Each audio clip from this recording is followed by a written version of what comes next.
Inspiracijski podcast za Majo Monroe.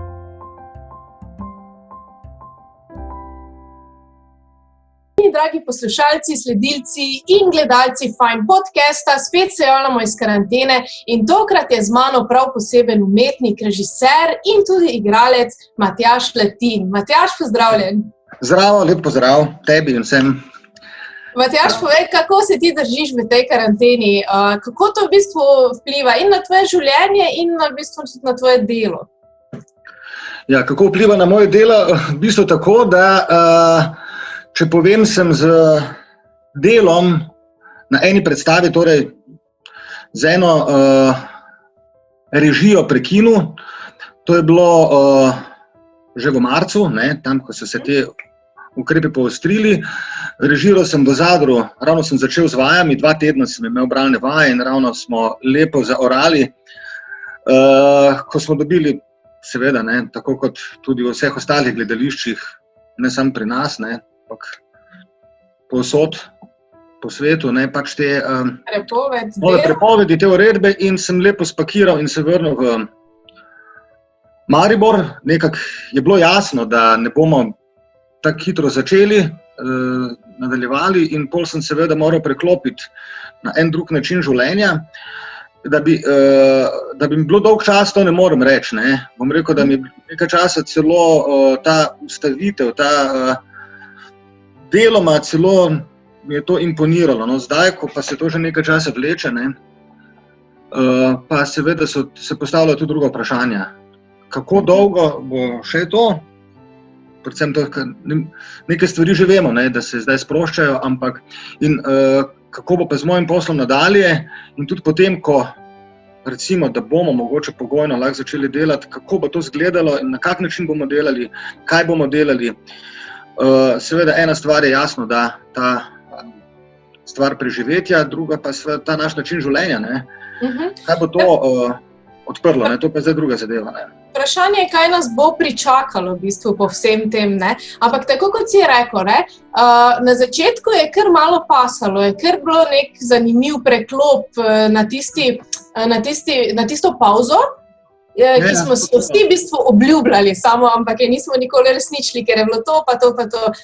Potem pa si rekel, pride pa vseeno ta neka kriza nesigurnosti.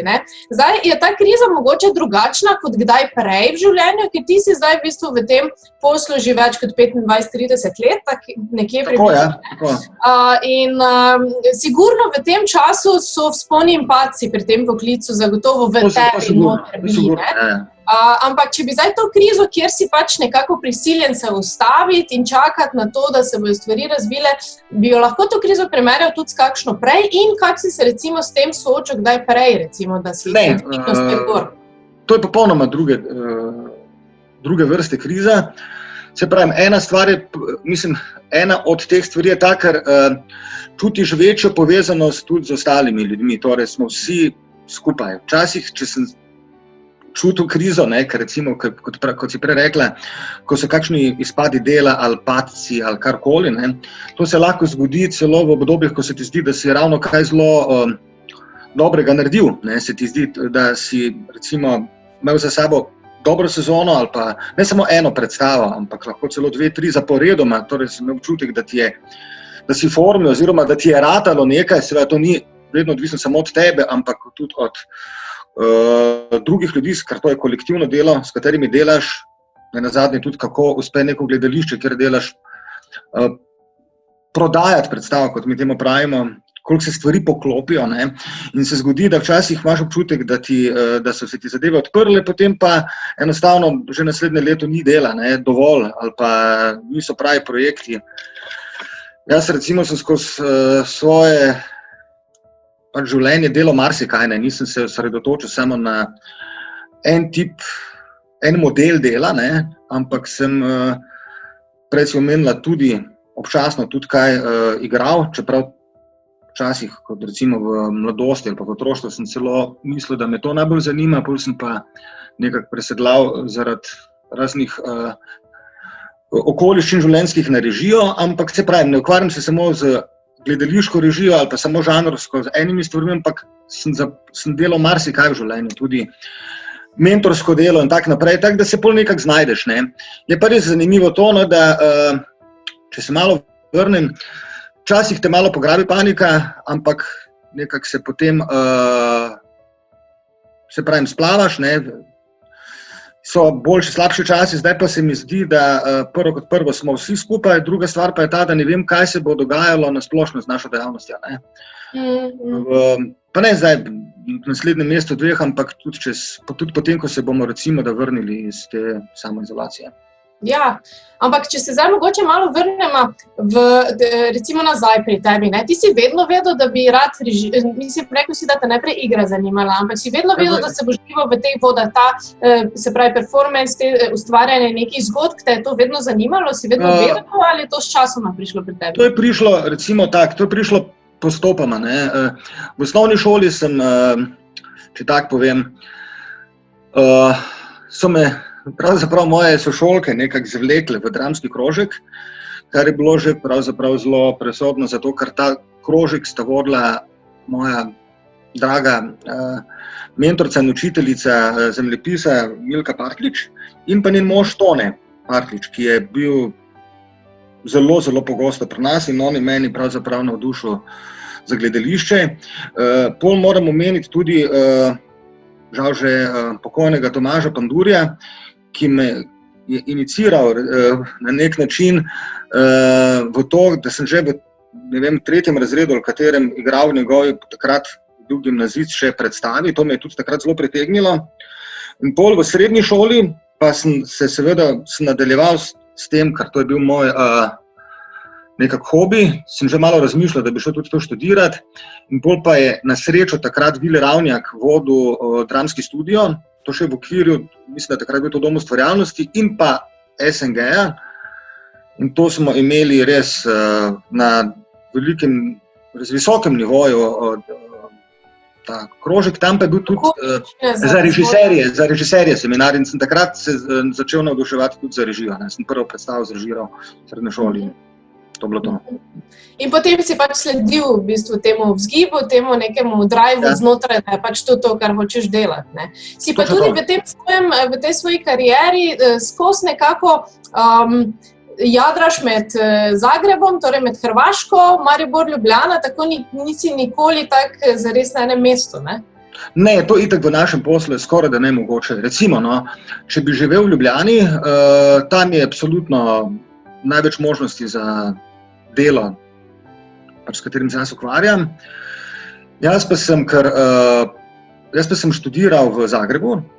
Jaz sem najprej padel, pogrnil sem na spremnih izpitih v Ljubljani in potem sem šel delati spremne izpite v Zagreb, sem jih tam opravil, sem tam naredil, kar mi niti približno ni žal, ne, ker sem mi še en prostor odprl, kulturni. Tu sem ga pa nekako pravzaprav nisem rekel, da bi vse pretrgal, ampak sem nadaljeval komunikacijo in svojo generacijo, ki so študirali na GRFT-ju, in potem že med študijem sem se nadaljeval s delom, sem delal neke predstave v Sloveniji oziroma v Mariboru.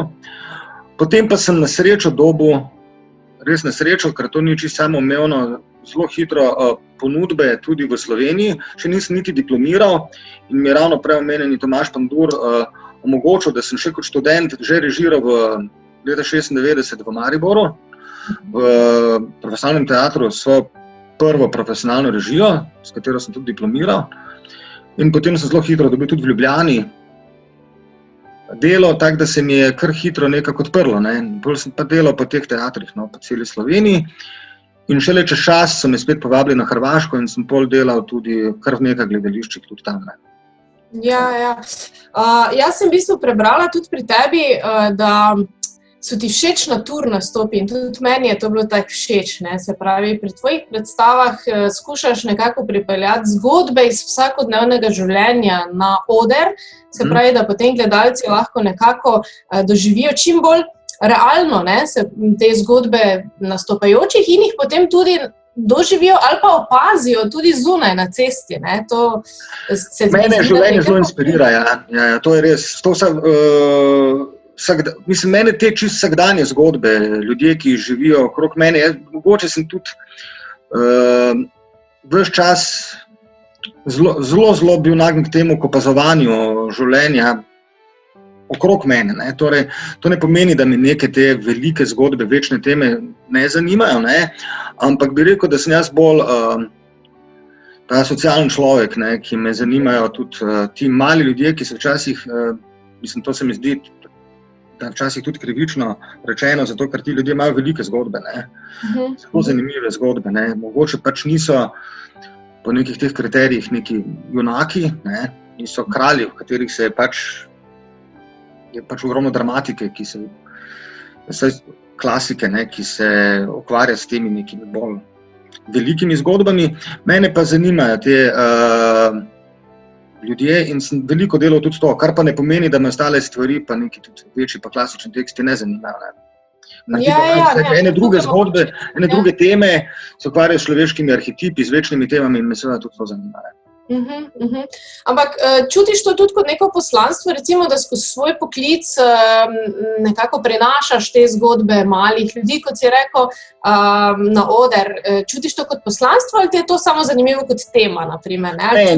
Samo zanimivo, sigurno ne. Meni se naše poslanstvo je marsikaj. Ena stvar je, mislim, jaz ne bi se osredotočil samo na eno kategorijo, eno vrsto poslanstva, ne, kar tudi sama zabava ali pa je lahko na takem nivoju, da rečem, mislim, da me to in kot gledalca ali pa kot režiserja zelo veseli, ne. Po drugi strani pa mislim, da je potrebno se včasih, mislim, čemu služi umetnost, ne. To je večna tema, ali je to neko očiščenje, neka katarza, ali je to stvar estetike, lepote, ali je to zrcalo življenja, kot je že stari dobro Shakespeare rekel, ne. Ne vem, jaz mislim, da pa je treba tudi osveščati, ne, pa ne mislim pokroviteljsko, ne mislim to na nek pokroviteljski način, ampak ta družbeno angažiran moment v današnjem času se mi zdi zelo pomemben. To in v gledališču, v literaturi, v ključni fazi tudi v glasbi. Tako da mimo tega tudi ne moramo iti, ne, nasprotno, ne. Ja, pa zdi se mi, da je na en tak lep način v bistvu ljudem se da predati sporočila skozi umetnost, ne, skozi neko zanimivo delo, zdaj ali glasbeno, ali gledališko, ali pisateljsko, karkoli, ne, da je lažje ljudje sprejmejo potem neka življenjska sporočila, ne.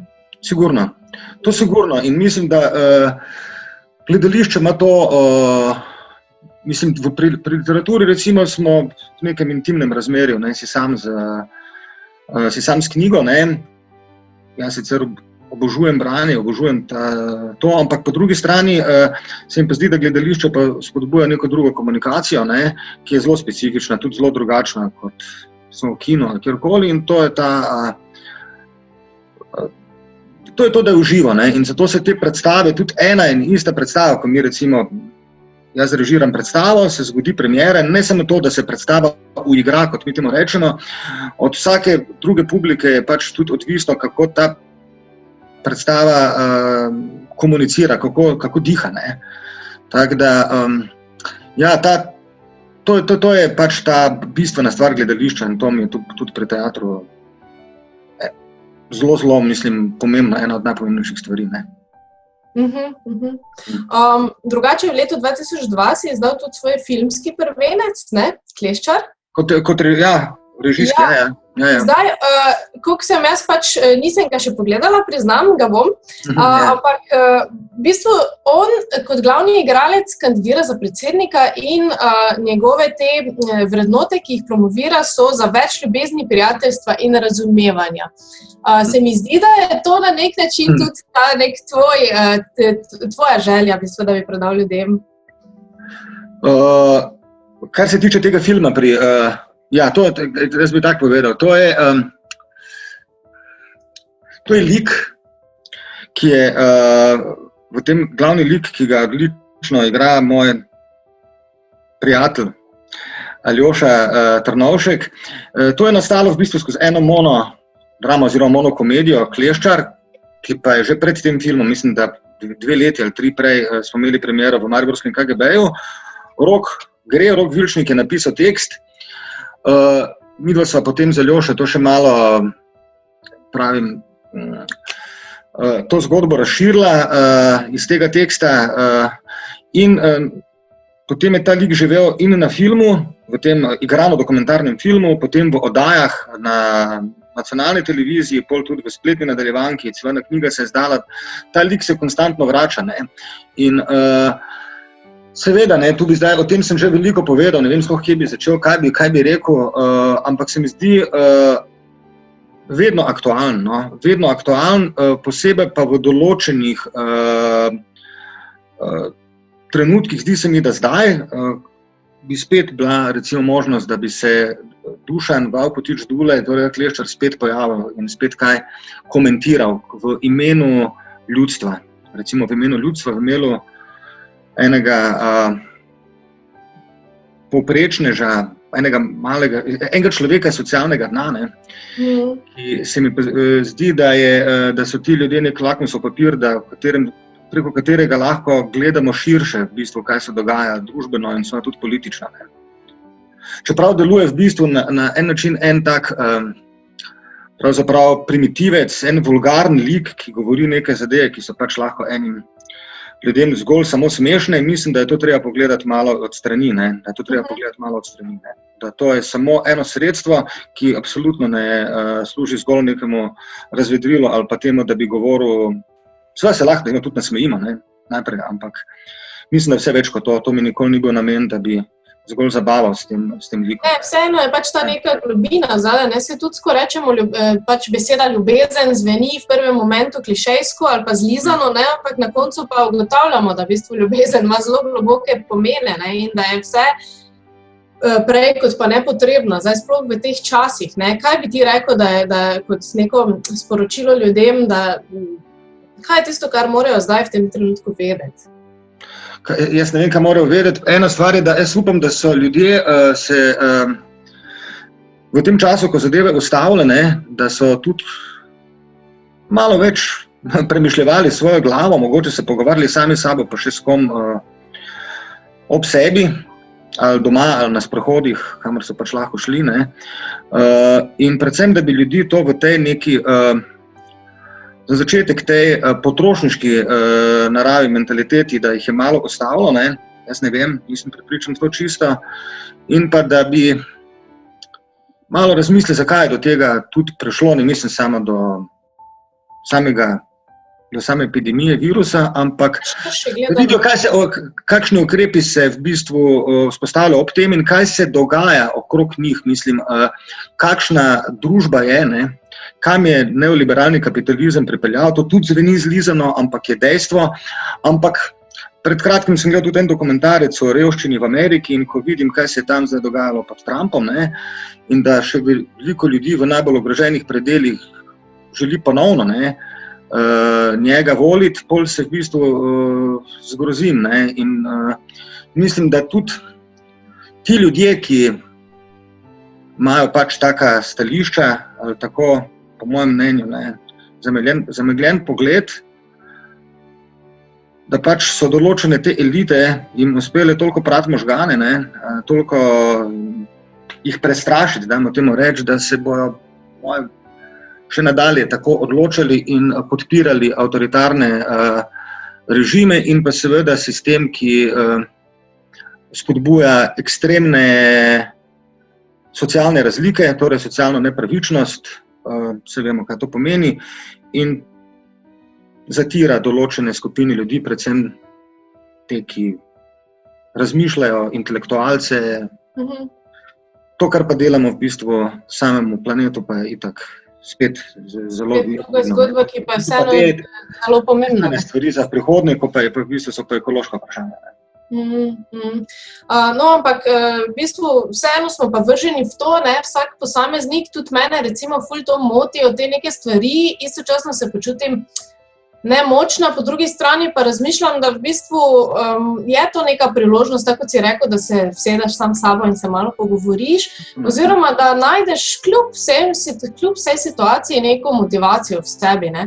Pa bi mogoče samo za konec še z nami delil, kaj si ti do zdaj v svojem življenju ugotovil, da je v človekovem življenju najpomembnejše. Kaj je tisto, kaj je najpomembnejše? Jaz ne vem, mislim, tudi te zadeve se lahko zvenijo hitro, zlizano, vse mislim, da vsi vemo, ampak... Vse se lahko zlizano. Ja, Tu je več stvari. Ne. Vse jasno je, ne, da ljudje bodo velikokrat, mislim, to je popolnoma jasno, ne, da je v najširšem pomenu besede ne, strpnost in ljubezen, kreativnost, recimo. Ne. Jaz mislim, po drugi strani pa seveda tudi v teh zadevah tudi odločnost, ne, v pravih trenutkih, tudi stvar, da seveda ljudje moramo biti, potrebujemo to, da znamo biti sami, da znamo ta čas izkoristiti, ampak seveda način sodelovanja, ne, in povezovanja, ampak to mislim ne zelo zaprto, ampak čim širše. In mislim, da tu se lahko pokaže. Solidarnost, kot praviš, ne? Solidarnost, evo, to mislim, ta zadeva je zelo pomembna in da se izključi ta egoizem, ne, in pa seveda tudi to, no, da se ne ljudi pač, to, kar se jaz edino bojim, ne, je ravno ta strah, ne.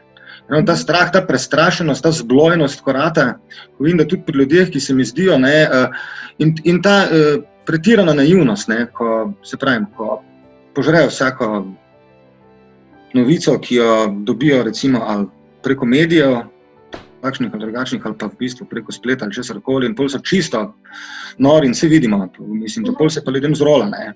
Ja. Pol panično nakupujejo, se prerivajo, se gurajo in pol postanejo pravzaprav ti mali ljudje, lahko mali fašisteki, ne. Če pa potem imaš še tako, tega pa je zdaj ogromno, ne, te avtoritarne oblasti, ki so simptomatične, mislim, za vse vemo, ne, že zgodovine, ki nas nažalost ne uči, ne, da se pa potem pravzaprav rojevajo te fašizmi, ki so pa, mislim, to je pa grozljivo, ne. In to potlačeni, pa nekje čakajoči, ne. Ja. In pol pa to spet spoka in pol so to žrtve take, ki, mislim, prihaja do vojn, do vsega in to bi morali prej razmišljati, ne. Zdaj pa tudi mislim, da bomo morali seveda res tudi po pameti gledati, kako naprej, ne, seveda upoštevati nekatere stvari s temi ukrepi. Jaz še zdaj pač mislim in se zahvaljujem vsem, ki so, mislim, to res moram povedati, se moramo zavedati in biti hvaležni vsem ljudem, ki so se zdaj izpostavljali za to, da lahko mi kolikrat toliko normalno živimo, ne, od zdravnikov, zdravstvenih delavcev, prodajalk, da ne bom našteval. Po drugi strani pa moramo spet videti, na kak način dalje iti in koliko časa te stvari v bistvu še upoštevati, ne, kje je tu konc. In ali je res življenje samo to, da smo doma, ne, in pač eni berejo ali beremo, pa drugi bolj ali manj gledajo samo televizijo, pa telefonirajo, pa jejo, ne, kuhajo pa jejo. Kako dolgo še to, ker življenje je še tudi kaj drugega, ne?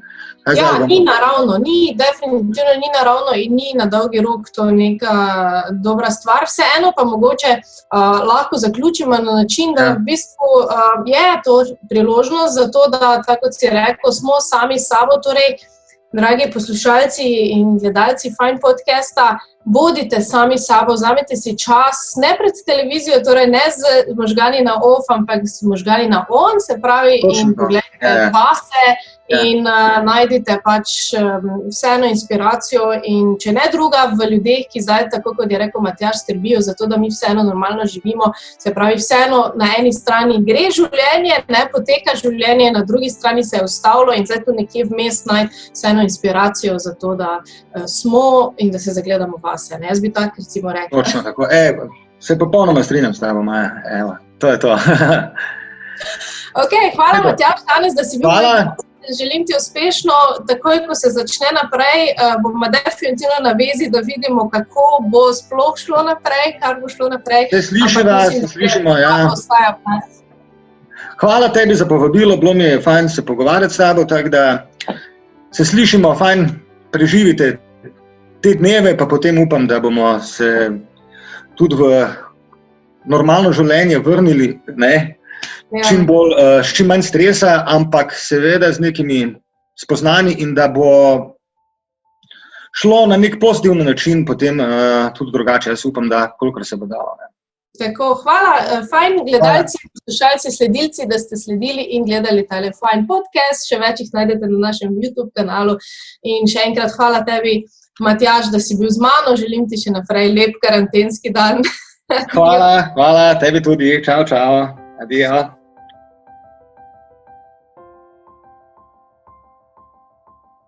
Če ste se imeli fajn in želite še več inspirativnih podcastov, se ne pozabite naročiti na naš YouTube kanal, lajkati našo Facebook stran in slediti fajn zgodbi na Instagramu.